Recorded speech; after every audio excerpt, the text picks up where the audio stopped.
Hey everyone, this is Bill Krieger from the Veterans Archives podcast, where we preserve and share the incredible stories of our nation's heroes.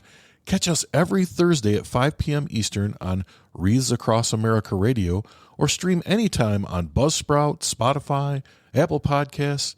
Really, anywhere you choose to get your podcast, you should be able to find us. Be sure to like, share, and subscribe to our YouTube channel, and follow us on social media to help us reach more veterans and supporters. We are a nonprofit, and this service is completely free for veterans. Every story matters, and every voice deserves to be heard. Spread the word, honor our heroes, and join us on this mission. Follow, share, and tune in, because their story should never be forgotten. Learn more at veteransarchives.org. We'll see you there. Today is Thursday, March 6th, 2025. We're talking with Jon Bureman, who served in the United States Air Force. So good morning, Jon. Hey, good morning, Bill. How are you? Great. And it's great to have you here this morning. Thank you. Thank you for having me. So we're going to start out real simple. When and where were you born, Jon? I was born in June 28, 1974, in Austin, Texas. Okay. So you've been in Texas most of your life then? Actually, no. So in 1974, when I was born, my dad was in the United States Air Force as well. Probably 2 years he was active. So I was born and we were stationed at Bergstrom Air Force Base, which is now an airport, an international airport in Austin. But I was there till about 3 years old. And then my dad got orders to Okinawa, Japan. So at 3, we upped and moved to a whole new country, So I didn't know at the time, but we were in Okinawa, Japan from 1979 to 1982. So I remember going to elementary school there and kindergarten, going to Zukaran Elementary School. We were on Camp Foster, which actually was a Marine base. And my dad being Air Force, that didn't make sense to me, not being at Kadena. So anyways, being in Japan for those ages, we then got orders to Limestone, Maine. So living Okinawa, Japan, and moving up to the tip of Maine near Canada, 5 miles from Canada, was another culture shock. But yeah, Austin, Texas was where I was born. Okay. No, yeah. Well, if you think about it, there are actually children who are American citizens that were born in Germany that have never lived in America. All they know is living in Germany. So it's very interesting. Did you have any brothers or sisters? Yeah, I have a sister named Amy. She's 2 years younger than me. Love her to death. So yeah, she actually lives 5 minutes from me in Oklahoma. So. Oh, that's very cool. Yeah, I have a sister named Amy as well. Oh, cool. She's a year and a half older than me, so I think our interactions are probably different. But I do love my sister. Don't get me wrong. Yeah. So you lived in Okinawa, moved to Maine, and then how long were you in Maine? Great question. So 1982, we got to Maine, and that's when 4th, 5th grade, 5th grade all the way up to freshman, I started creating friends, making friends, understanding, what it was to be a friend, I thought. We were in Maine for 7 years, and I hit my freshman year, and I remember my dad coming home and said, "Hey, I got some bad news and some good news. We're moving again, but we're moving back to Japan." So none of that was good news to me because, you're taking me from my child development years, and now I have to go back to another foreign country. Right. So that was a lot to handle, but it was probably the best thing that happened to me, or in my childhood and teenage years, was to go experience another culture, with able to see more than I was when I was 3. And I love the Japanese culture. I can't wait to go back. Uh-huh. So now, did you stay there right through high school? Right. I went to Yokota, Japan. So it was a DoD school, Department of Defense, and I was there from freshman, and I ended up graduating there and then joining the military. Okay. Wow. That's so I want to stop there for just a second. I got a couple of questions to ask you. When you kind of look back on those formative years from, earliest memories, kind of forward, tell me some things about your dad. Like, what do you remember about your dad in those years? Oh man, I remember a lot about my dad as far as not just looking at pictures and sparking memories, but just memories of their own. Going skiing in Maine, going snowmobiling, going to my first wrestling match. I am a huge fan of WWF or WWE, whatever they call it these days. Yeah. But yeah, that's my escape. So yeah, my dad is a great mentor, a great father, and a great man. Okay. So he was there, Yes. like, for you. Yes. Oh, that's great. Yes. So tell me about your mom. What are some of your memories of your mom? My mom is the one who was loving, caring, taught me my values, my morals, my respect, my integrity. Yeah, she was a very, very, very, very, very, very good supporter for me and my values of I guess who would say who Jon is as a person. Yeah. Okay. So good childhood then, good memories. Even though you had to move around a little bit and that kind of stuff, you still pretty stable then. Yeah, and I'm going to talk about this now because it'll lead to somewhere in the future of my personal experiences. Okay. It was a very loving, caring, I would quote Brady Bunch family or Leave It to Beaver family, but also with a hidden thing inside of the family that we didn't know about, and that was my dad's alcoholism, which he kept. No one knew. You know what I mean? Right. But, he's been sober 27, 28 years now. So that would, yeah, it always looks like lights, camera, action, and everything's golden. But, sometimes there's some stuff in the closet that you never knew about. But it's fine. That's part of growing up. Right. And, I think that the minute we think we have the market cornered on weirdness in our family, we discover that other people have either similar problems or sometimes even worse problems than we have, and it brings everything into perspective. Exactly. Yeah. So you go to school, you make it through high school, and so you immediately joined the service then after high school? So I graduated in 1992. I was working at the commissary as a bagger. I mean, my favorite job still today. And then I was going to University of Maryland while in Japan. It was like a circuit college or something. So I did that for a year, and being a teenager, being 20 minutes away from Tokyo is an amazing experience, and also kind of messing with something you shouldn't. Because I mean, we had free reign to do whatever we wanted as a kid in another country. I was driving a Nissan Skyline. Like I said, going to Tokyo at all hours of the night, going to clubs, drinking, it was the Wild Wild West. So after coming home intoxicated after a few days or a few weeks, my dad finally said, "Hey, you got two decisions. You continue to work or go to school and pay rent, or join the military and continue on, the family tradition," which my grandpa was in, my uncles were in, my dad was in, my brother-in-law's in. It seemed like the right thing to do. So I said, "Okay, take me to the recruiter and sign me up." All right. I want to stop you there for just a second because something kind of strikes me here. So you were out doing a lot of partying. At the same time, your dad was still an alcoholic and no one knew? Yes. And you think maybe he was concerned that you were headed down that same road? That's a great question. I never even thought about that. Man. Yeah, I'm sure he was as an amazing father. He was probably, let's stop the buck here. I see where you're going or heading, because that's probably the same path he was. Yeah. Yeah. Yeah. So you go to the recruiter. And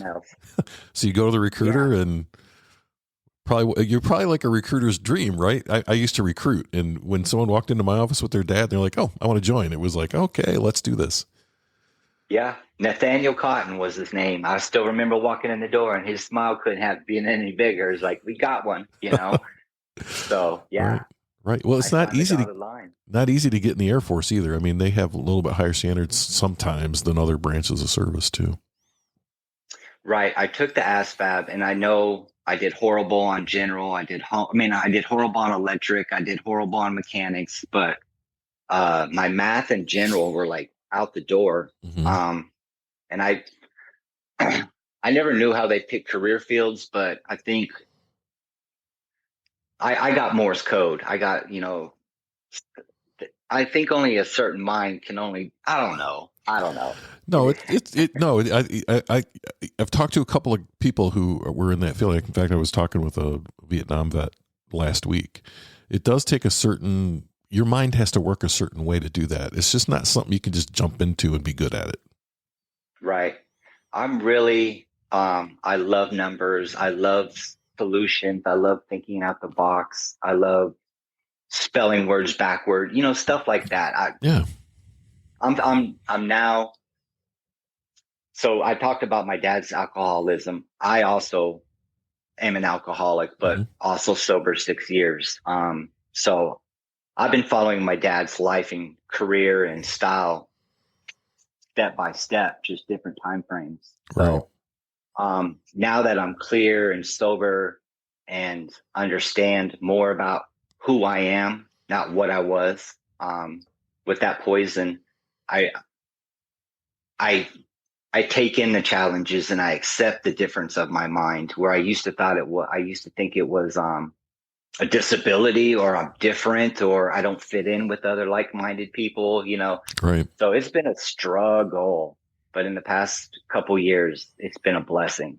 Yeah. Because I now understand that I am a little different. But right. Well, going off subject, but well, no, congratulations on your sobriety as well. Let's go back to that recruiter's office. So you sign on the dotted line. And then I want to know how this works, because you're in Japan. So they fly you all the way back to the States to go to base. How'd that work? Walk me through this. So what I've heard was, when you go to base, when you start going through the process, you go to MEPS and they poke, prod, stick, whatever for you. I never went to MEPS. I never went to a hotel and hung out with a bunch of guys, got busted basic. I did go through the medical process. I remember getting my blood drawn and I fainted.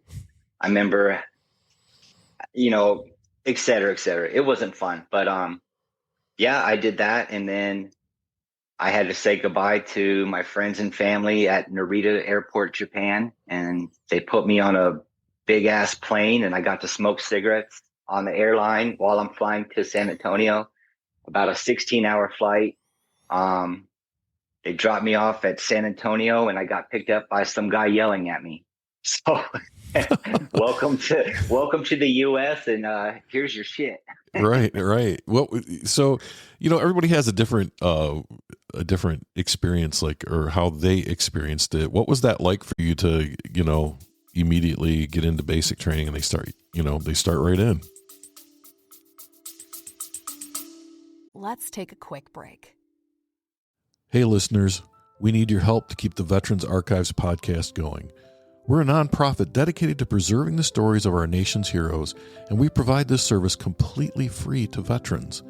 Your support helps us record, share, and archive these incredible stories so future generations never forget the sacrifices made for our freedom. Every donation, big or small, makes a difference. Visit veteransarchives.org to contribute today. Help us honor their service by ensuring their voices are heard. And thank you for your support, and thank you to all the veterans who have served our country. I mean, with the lack of sleep and seeing other people that, where'd you come from? Who are you? I'm from Japan. It's just, I am constantly having to explain, no, I don't know karate. No, I can't fly a fighter pilot jet because I'm in the Air Force. It's just stereotypes that other people think, that I have to reassure them that I'm not that. I am me. Right. And then have to explain me, which isn't easy. Yeah. Right. How long was basic training? It was 6 weeks. Okay. Yeah. All right. I went in with open general, so I didn't have a position to, I didn't know what job I was getting into. So like I said earlier, they gave me a big old list, and I said, let me pick printer Morse code, and that's what I got. Okay. So, And then you get done with basic training, and then you went on to your schooling after that? yeah. And so I finished basic training, and I got my orders to Fort Devens, Massachusetts. Mm-hmm. Now, I thought I was in the Air Force, but now you're sending me to an Army base. I'm now even more confused. Right. So I'm not blue anymore. I'm purple because I'm with Army, Navy, Air Force, Marines. We'll put Coast Guard in there maybe. So it's a chameleon of uniforms instead of just one separate unity, I guess. Yeah. Does that make sense? No, Yeah. it completely does. Like, a lot of people don't know this. The Marine Corps doesn't have their own military police school. So Marine Corps military police go to Army schools and so on. So yeah, I mean, that it makes sense. It's like a consolidation. So you don't have this duplication of effort across the services. But you get to Maine and you're like, well, wait a minute. I thought I was in the Air Force. And how long were you in this school? Well, it was actually Massachusetts. I'm sorry, Massachusetts. Well, that's another thing. So with being a Morse code operator or working in signals intelligence, you need a top secret clearance. Mm-hmm. So me coming from another foreign country, living there twice, that's an extensive background check. Plus they have to go to Japan to have that interview with somebody, So normally probably basic Morse and advanced Morse was probably 4 months total, but I was there 8 months. Oh, so twice as long as you needed to be. Yep. So that's a lot of CQ duty, waiting for your approval for your clearance. Right. No doubt. Now I'm going to Gary Springer. Yeah, I remember that. So I'm going to ask, like, during this time, had you started drinking at this time, or is this something that happens later on? Good question. Or does this kind of creep up on you? No, I think actually when I got to Fort Devens in 1993, you'd have dorm parties and, we're still kids, yeah. but with responsibility. So we would sneak parties and all that. This is at that same time is when my dad became sober for the first time. And yeah, so that's kind of weird how that all worked out. He started becoming sober and I started my addiction. Right. But yeah, it was around 93 and then I got stationed in Hawaii after, my tech school. Uh-huh. And then being single in Hawaii, oh my gosh, it's just open the can 3 times. Let's go. Yeah. So. Right. Well, and everybody thinks I'd love to be stationed in Hawaii, but it's an island. Like after a couple of months, isn't it just like, holy crap, I'm on an island? Yeah, I would say it's a great place to visit, but the worst place to live. Yeah. I mean, because if you live there, then all your other family wants to come visit because they have a free place to stay and a tour guide, Right. So how long were you in Hawaii? I was in Hawaii from 1994 to 97, so 3 years. Okay. All right. And any highlights from your time in Hawaii? Anything you want to share about that while we're talking? I would love. Yeah. So while I was in tech school, I met my first wife, and thought that I could show her what love was, thought I could show her what the world was, open her eyes to what just Massachusetts, showed her. Right. And, we got married, in Hawaii, at the Eternal Flame. And, we had my daughter, Jenna, in 96. That's the two major things that came out of there was the marriage and having my daughter. Okay. Yeah. And so how long were you married then? My first marriage was for 7 years. Okay. Yeah. Mm-hmm. Okay. I've always said that marriage is the leading cause of divorce. So I'm 0-2 right now. But again, like I was saying earlier, that was who I was then. And I understand now what it is. Yeah. I know what love is, as Forrest Gump would say. Yeah. Well, I'm 1-2 on the marriage front. I'm doing really well now, but I had my moments. So You stayed in Hawaii then, and then so where did you go from Hawaii? So in '97, I got orders to Fort Meade, Maryland. Okay. That's where I worked at the National Security Agency for all my career, but was actually stationed to work there from '97 to 2002. And that's probably where it all started going down, crumbling. The addiction started getting more and more every day. My marriage was getting worse and worse every day. I still was able to shine as an airman in NCO, shit hot, because if you show that you're ironed and creased, they're never going to see what's in the house. Right. Like I was saying earlier, and always my performances were always excelled, but I had my addiction and it was getting worse and worse every day. So I thought I was good at hiding it, but what I also was doing was I was surrounding myself with individuals with the same addiction or on their way with that addiction. Because who's going to bitch about you drinking when they're doing the same thing?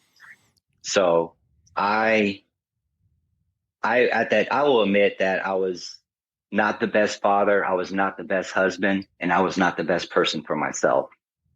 And that was a struggle till 2018, but that's when it started.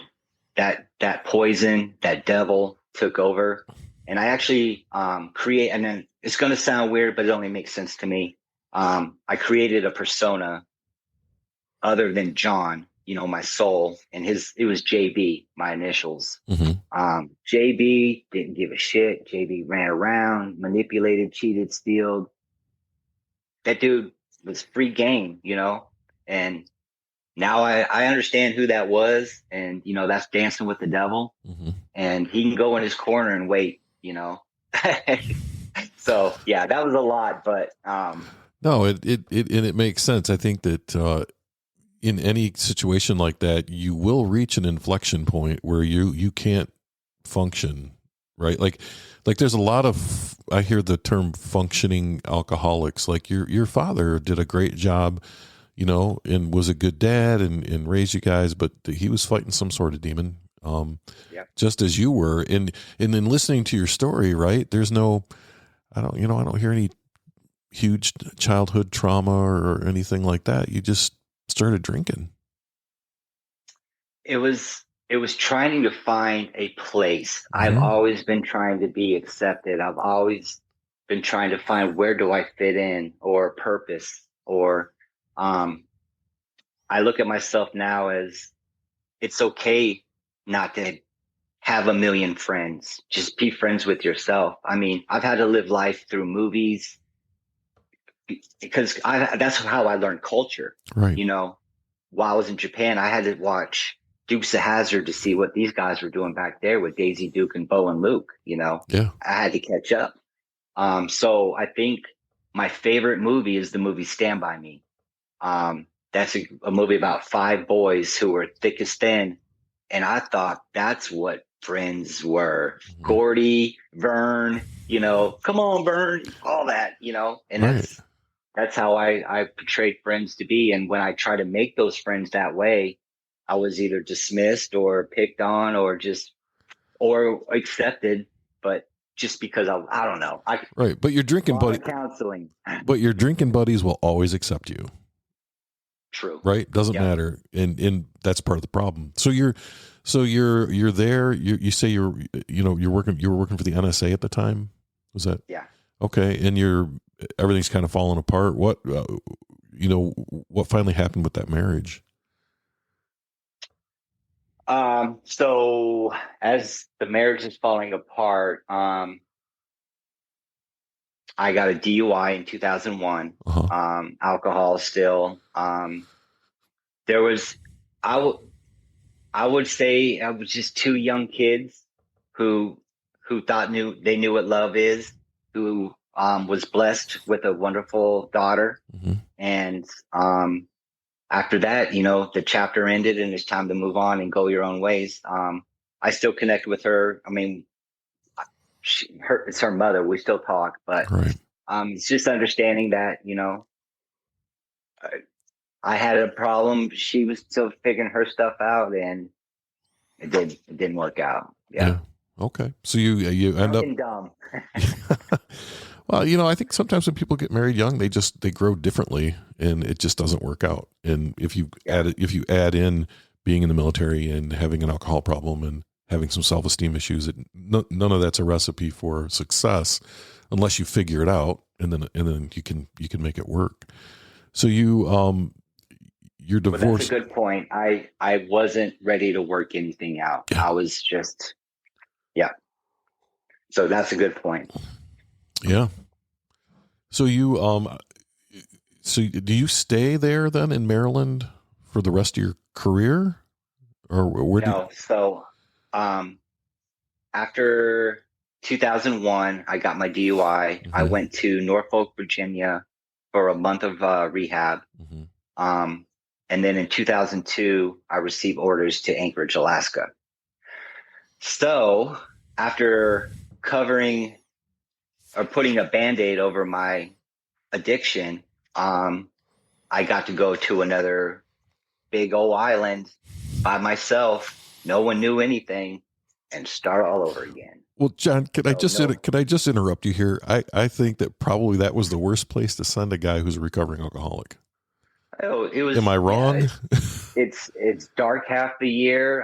Everybody else is single and doing the same thing, and you find like-minded people, and they're easy to find. Mm-hmm. And oh my gosh, yeah, I had a blast. Yeah, I'll bet. I bet. Well, and you're still young. You're still young too, right? So there's still this part where this is just normal, young adult behavior. Yeah, I was 27 when I got there and left at 30. Yeah.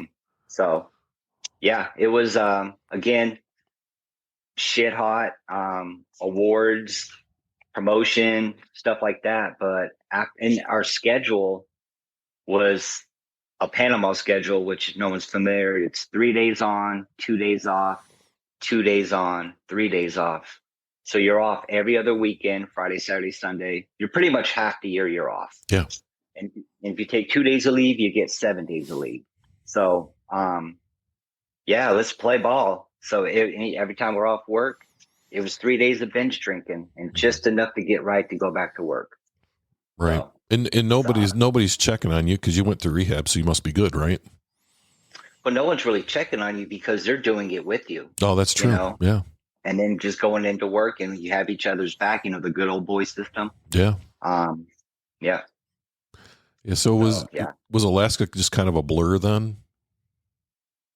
Pretty much. It was if I could say anything significant out of it, every day was a postcard. Every day was a Kodak moment. Yeah. Other than that, the rest was probably hell. Yeah. So where did you go from Alaska? After Alaska, I went back to good old Fort Meade, where it all started. Yep. And again, I worked at the highest place in the building and continued the same John and JB, roles. Right. Only this time you're not married, right? You're still single. No. Oh. I got married again. Okay. I got married again in 2000, after I got back from Iraq, 2009. Okay. All right. I'm sorry. After Fort Meade, or after Alaska, I got Fort Meade. And then in 2008, I went to Iraq. Okay. So let's talk about that a little bit if you want to. Sure. The getting married again or Iraq? Let's kind of keep it in sequence. So you went to Iraq before you got married again, correct? Right. Okay. So I met this girl who I knew her sister when I was stationed in Hawaii. Mm-hmm. So anyways, I met her, and great girl. We bought a house. We had a 4-bedroom house. We had a man cave. We had a white picket fence with a pool. I thought I was at my kingdom, but I was really starting to dig my hole. Mm-hmm. Of just keep digging your hole. So then I got orders. I got orders to deploy to Iraq in 2008. to '09. So I was there a year. That was good for sobriety. I mean, I couldn't drink. So, and I did really good. There was no like withdrawals or shakes or anything like that. So, I just remember kind of feeling like when I left the United States, I put a tomato plant in the dirt, a seed. And then I went to Iraq, and then I came home a year later, and that tomato plant was just full of fruit, full of just life. So I got to come home and see what the experience happened of was, but I wasn't there to witness it. So coming home after a year, I felt like I missed out on so much. The house is different. Everybody has new stories. I didn't like the seclusion sucked. Life goes on, right? When you're gone, Yes. life still goes on. So tell me a little bit about your time in Iraq. Where were you at? I was at Camp Cropper, and it was it's where they put Saddam Hussein before he was executed. It was where all the detainees go. So they would go roll up a bunch of people, and not all of them were, say, a wedding, and 3 of them were bad guys. They would get 10 of them, even though the 3 were bad. Right. And they would bring them to the detention center. And I was an analyst for interrogation. So I would have to get these records and see if you're Shia, Sunni, what religion were you, how many wives and kids do you have? I get all this intel, give it to the interrogator, and they would go in and say, oh, so I see you have 4 kids. I got kids. I get to go home to them, but you're stuck in here. And then, okay, here's where the weapons are. Here's where the drugs are, stuff like that. Right. Yeah. I worked in the jail of bad guys. Yeah. I was in Mosul in 06. Okay. And so I remember dropping guys off at the jail, right there. So, yep. And it was crazy. Yeah. It wasn't pleasant. I'll say that. So for a whole year, you're just basically digging up stuff on people so that they can interrogate them and get what they need out of that. Yep. How'd that make you feel? Like, how'd you feel about the whole time there? I mean, I don't have a preconceived notion. I mean, some people will be like, great, I was helping the country. Some people might not. So I just wonder how it made you feel. At the time, I didn't know how to feel. I was just following rules and doing as I told, because that's what I've been used to all my life. Just, okay, we're going here now. You're going here now. So I guess without having a choice, I didn't think. Now I think, what was I doing? Like, again, I was doing what I was told and what I signed up for, but me now, I just shake my head. I get it. I know what it is. So. Right. No, I understand.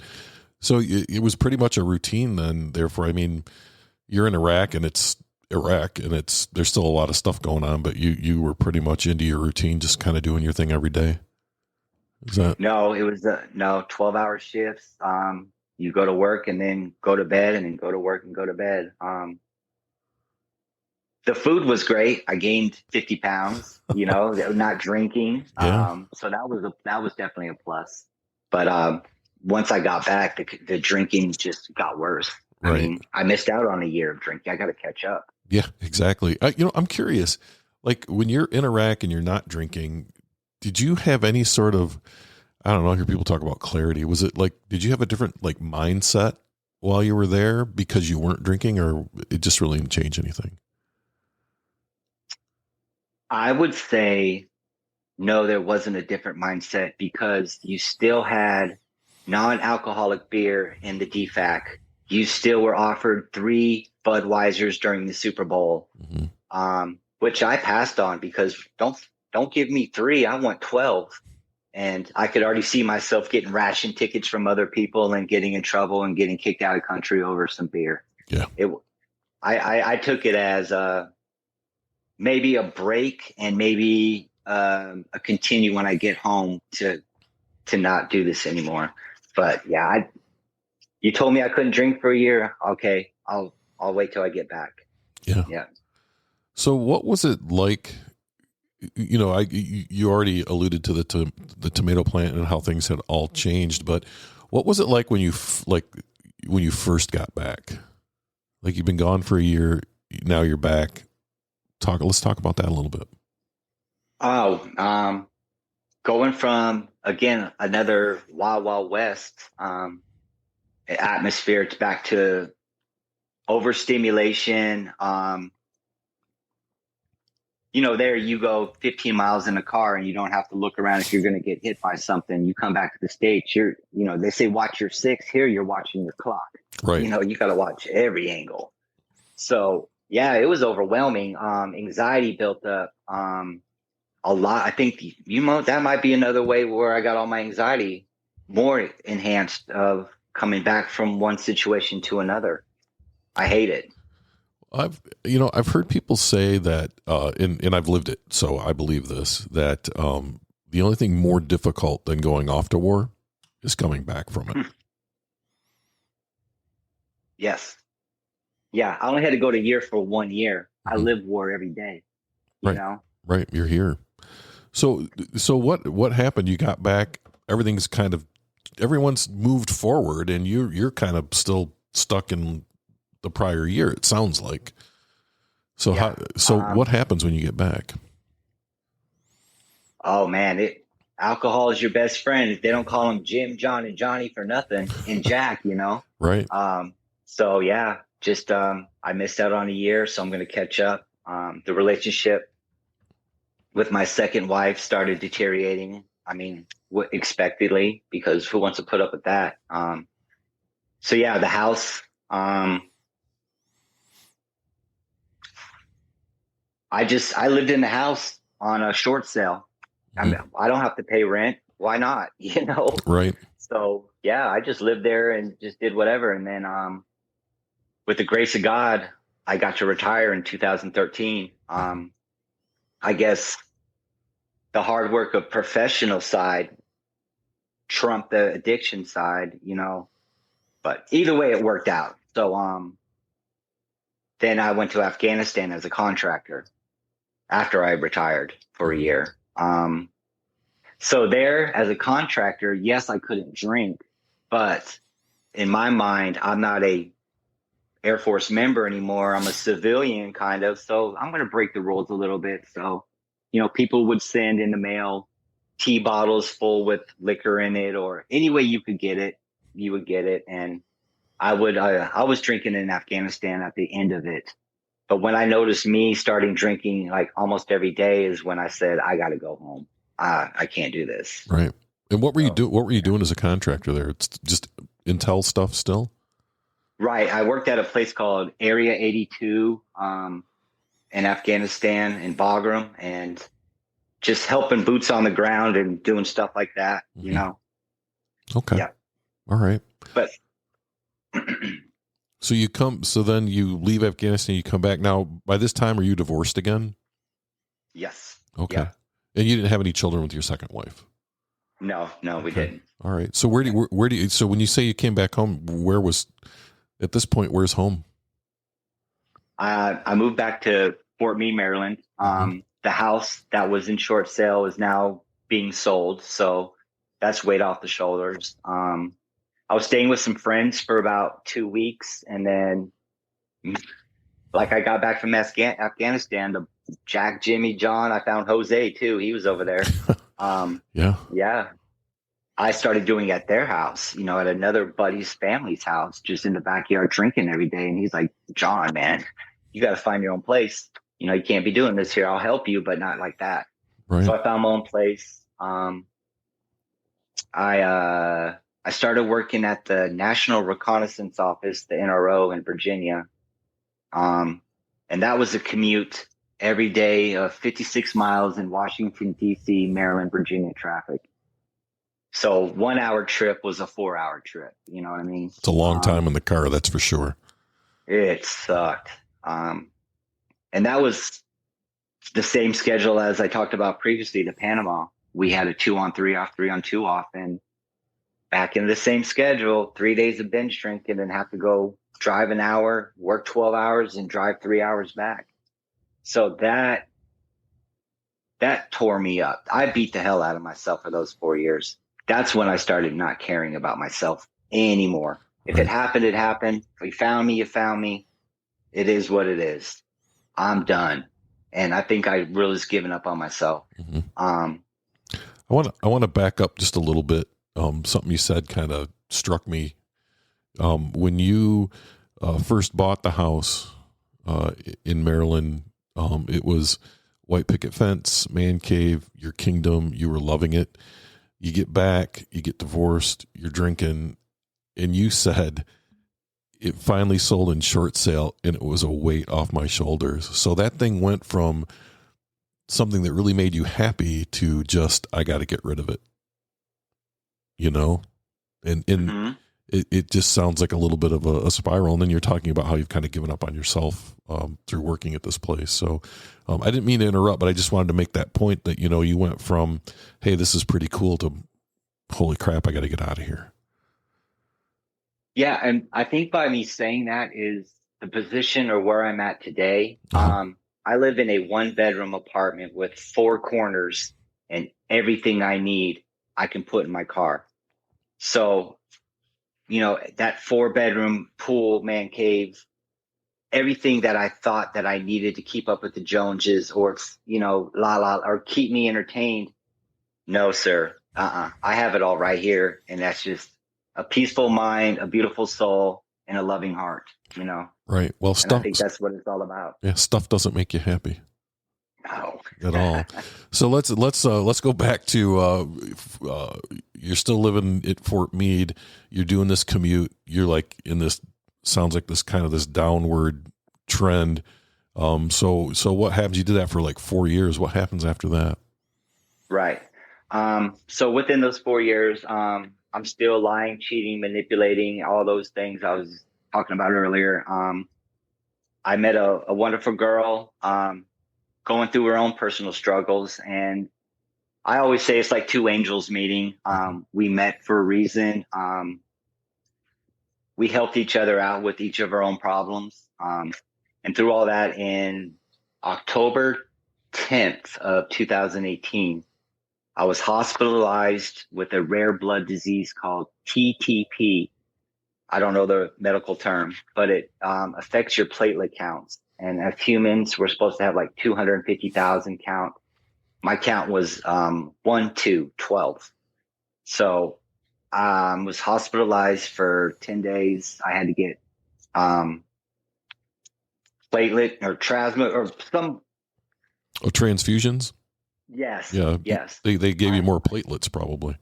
Yes. Yeah. I had to get all that. So I was going to die. And this is my second near death. My first one was in 2011, where I was on dialysis for 8 months with kidney failure.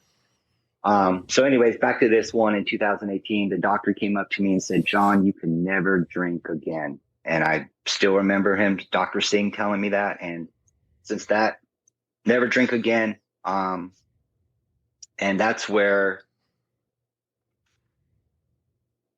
my new chapter started.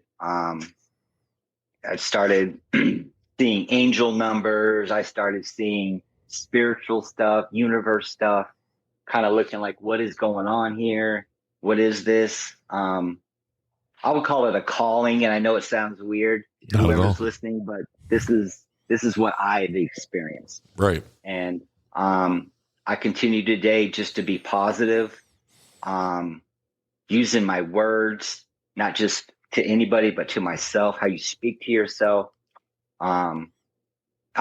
stuff like that. So This is after everything I've just talked about from 1974 to today.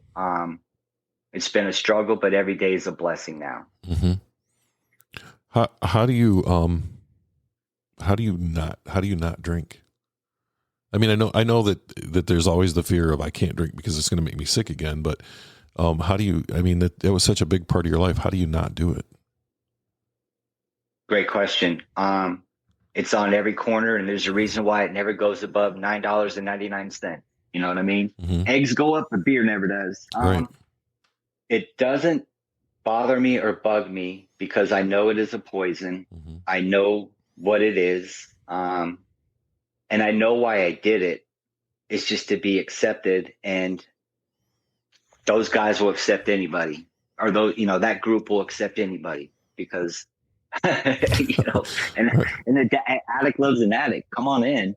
So I think it was more just for an acceptance, not to be judged. Cause I know I'm different. So if I'm drunk, you can't tell if I'm different or drunk. It's just part of it, Yeah. So yeah, that's probably why. So it sounds like self-acceptance too. Like you never really accepted yourself, but now it sounds like you're on that path. I didn't know myself. I've had to change. I've had to be a chameleon all my life, Mm-hmm. Stand against the wall and then take all others in. I'm also an empath. My light shines so bright and I want to help everybody, like that porch on your light, that light on your porch. I turn it on and all the bugs come. But now I've learned to not shine it on others. I'll always shine. You can come to me because if I go to you and try to help you or see if anything's wrong and you tell me, get the hell away, I don't need you, then my feelings get hurt. I feel dismissed. I feel like you're mean to me, but no, you just don't want to be bothered. And so I'm understanding I understand who JB was and why, but I'm understanding more and more who Jon is. Mm-hmm. And I think that's the best part. That really is. Every day I get to learn. Yeah. Well, so tell me about this, we kind of glossed over this. Tell me about this girl that you met. And are you still seeing each other? No, that was, just a period of time in Maryland where, just loved her. Always will love her. Wish her the best. And like I said, it was just, every 7 years, I think I'm in a new book, and I think that was part of the 7 years in the chapter. Yeah. So, well, do you believe that sometimes like there's people that think I'm crazy about this, but I think that we have transitional relationships. And what I mean by that is like, I could have this person who's my best friend for years and years and years and years, but then it just kind of plays itself out. And they were there. We loved each other and, we were good, but now it doesn't work anymore. And you have to kind of let that go. You don't have to keep all of your friends for the rest of your life. That there are people who come and go for different reasons. We don't know what the reasons are, but they come and go for different reasons. I totally agree with that. I believe everybody is my best friend when I meet you the first time, because we're all connected. If we have the same values and we have the same thinking mindsets, that makes it easier to have a better relationship. But everybody's an individual and you can't control their choice, their mindset, their thinking, So if anybody ever wants to pick up the phone and holler at me, I'm going to pick up and holler you back. It's two-way communication, a receiver, communicator, it all goes together. Right. And I'm sure if you saw that friend who you haven't spoke to in 7 years tomorrow, it'd just be like catching up yesterday. Right. Yep. We probably won't hang out. We probably won't hang out, but we'll talk. That kind of thing. Yeah. Yeah. So what's going on with Jon now? I mean, you've got your apartment, you kind of have figured you kind of figured yourself out actually. And so what's going on now? Great question. Thank you. So in 2020, that's when stuff started. Well, COVID happened. And that's when stuff started to happen with me. I started just be like, I guess say the word enlightened. Mm-hmm. I read, I like listening to audiobooks. I listened to The Law of Attraction, the only book you need to read or listen to. And man, manifesting is true because I live it every day. Every day I sit and laugh because time doesn't matter anymore. It'll happen when it happens. But when something does happen, I just sit back and I'm like, there it is. And, it started out when I moved to Oklahoma in 2020 during COVID to be closer to my mom, my dad, and my sister and my immediate family. Rather, my daughter's still in Maryland. She's fine with her mom. Mm-hmm. So I needed to move to get away from my environment of alcoholic drinking, Maryland, friends, all that stuff. start over. So I came to Oklahoma in 2020, stayed with my sister for about 6 months. I tried to go out on my own and figure it out. I want to be an actor. I want to be an entertainer. I want to be a clown, center of attention. So as a kid, I've done a lot of plays. I was a mascot for a high school team. So I'm like, I'm going to use this quality of Jon that I know is me and go do something with it. So I started pursuing acting in Oklahoma because California taxes are high and they would come over here for a tax break and stuff like that. So I started driving Lyft just to get to know the area and meet people. So as driving Lyft, I met a customer who owned a dinner detective murder mystery. That's where you go in as a customer and you watch a play and the murderer can be right near you as an actor. Mm-hmm. So I was telling him my vision and he was like, oh, I own this business. Why don't you show up tomorrow? So I did. And I became part of that. Being part of that, I started doing improv. I started doing I did an open mic at a comedy show. All this going on. Then I started getting acting gigs. I got to do Killers of the Flower Moon with Leonardo DiCaprio, Martin Scorsese. I got to be on set. I was not on the movie, but I was there for 3 days. Yeah. I got to do VH1 mini series about a diamond heist. I got to work for the Oklahoma Thunder as a storm chaser, which is like a hype man throwing T-shirts and yelling defense. Man, I've got to do a lot of cool things, but as doing them, I'll put up Hollywood as quotes. Jack, it's just a nasty environment. They have no couth. They don't know how to talk to you. It's all about getting the shot and getting the money, which I understand, but I didn't belong in that bubble, and I didn't want to be in that bubble.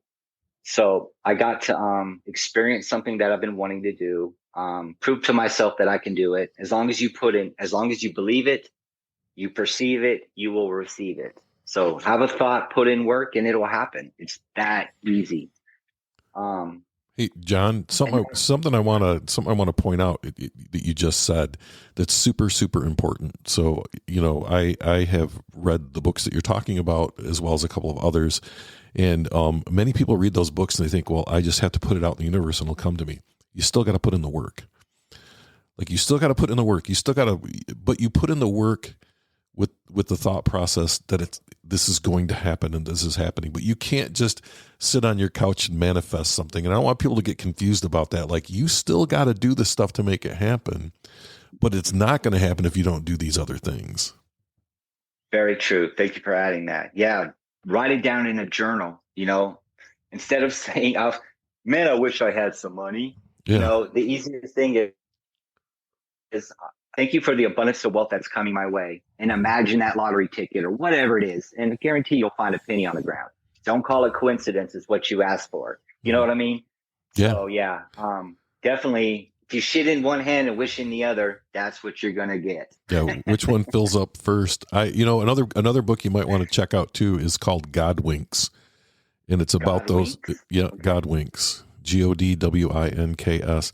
And it's about those happy coincidences that aren't really coincidences. Anyway, it travels right along with what you're saying. So it sounds to me like you're just living your best life now. I am, especially with the help of, in 2022, I was really sinking deeper and into a hole, getting into myself, getting into my head. I'm not worth it. What are you doing? Your purpose is nothing. Who are you? So I reached out to an old high school buddy from Yokota in Japan, who was a, Army guy. He did the special Rangers, Army Ranger stuff, really been through some stuff. So I reached out to him and explained my experience. And he's telling me I'm getting goosebumps just listening to you, Jon, because I feel what you're throwing down. So he invited me to his place in Washington State, and I got to see nature. Did I get to see nature? Oh, and it spoke to me. It said, hey, man, what are you doing out there that crazy? Come in here. And I did. And when I got back to Oklahoma, I was looking at a veterans newsletter, which I never even pick up. I'm like, delete. Right. And I just started reading it, and I saw this program called No Barriers for Warriors in Colorado. So I got up at 12 at night and I filled out the application and did what I had to do, and I hit submit. And 3 months later, I got a call or an email saying that I was accepted to go on this adventure. 1 week adventure in Colorado to elevate a 13,000 foot mountain, pooping in the woods, sleeping in a tent, eating dehydrated food. Sign me up. I don't know what I'm getting into, but it sounds great. And it was the worst thing I've ever done in my life. This was not in the brochure. This is not what I signed up for. Where am I at? But it was the best thing I've ever done in my life because it showed myself. I was allowed to show myself grace. I beat myself up. I yelled at myself, but I also just loved myself. And I got up that damn mountain, and it continued to lead to other programs such as Waypoint for veterans, which I got to go to Utah and experience Mount Zion through the Narrows, rappelling, hiking, and camping. I got to go to Camp Southern Ground, which is in Georgia by a country music singer, Zach Brown, who teaches you about your strengths, which I'm strategic, I'm an individual, I'm positive, ideation and connectedness.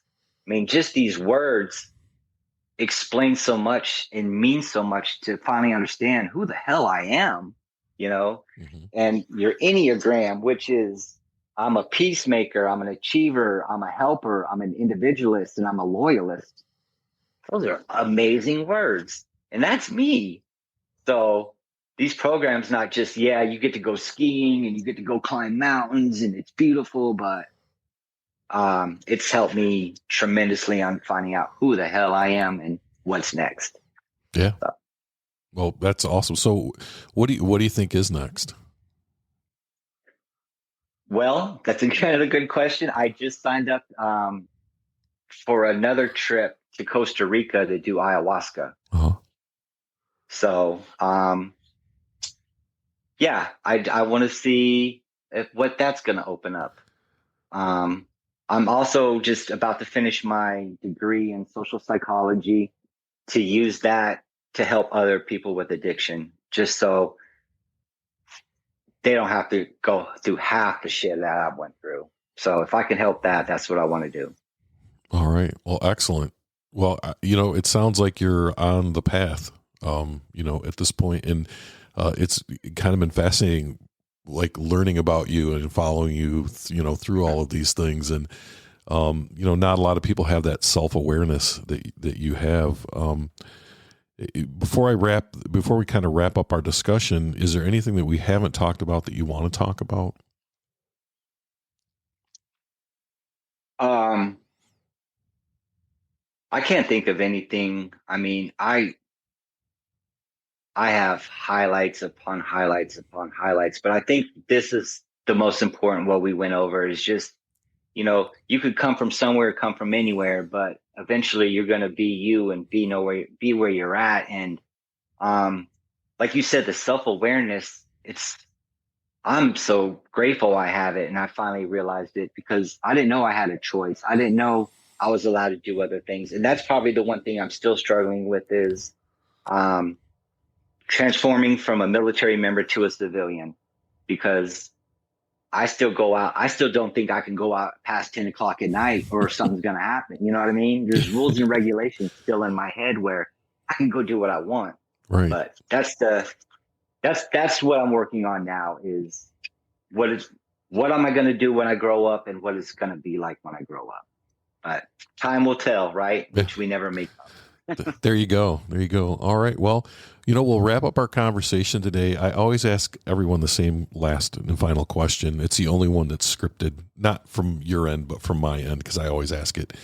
And that is, when someone listens to your story years from now, like when both of us are not here anymore, what message do you have for them? To never give up, to fight every day, to love yourself.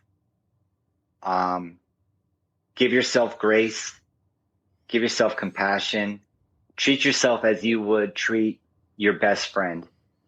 Life is great live it every day.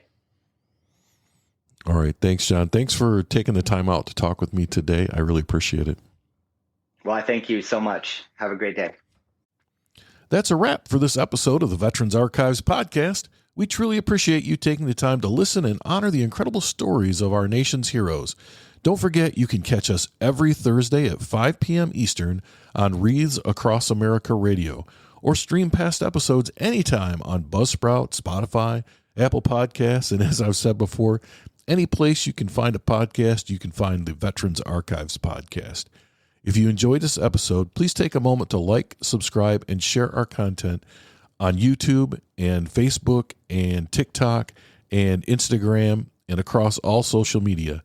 Every share helps us reach more people and preserve more stories. The Veterans Archives podcast is a nonprofit initiative, and our mission is simple: to give veterans a voice and ensure their stories are never forgotten. This service is completely free for veterans because their sacrifices deserve to be recognized and remembered. You want to help? Follow us, spread the word, and if you know a veteran with a story to tell, send them our way. Visit us at veteransarchives.org to learn more about how you can get involved. Thanks again for tuning in, and most importantly, thank you to all the veterans and their families for their service and sacrifice. Until next time, take care, and we will see you on the next episode of the Veterans Archives podcast.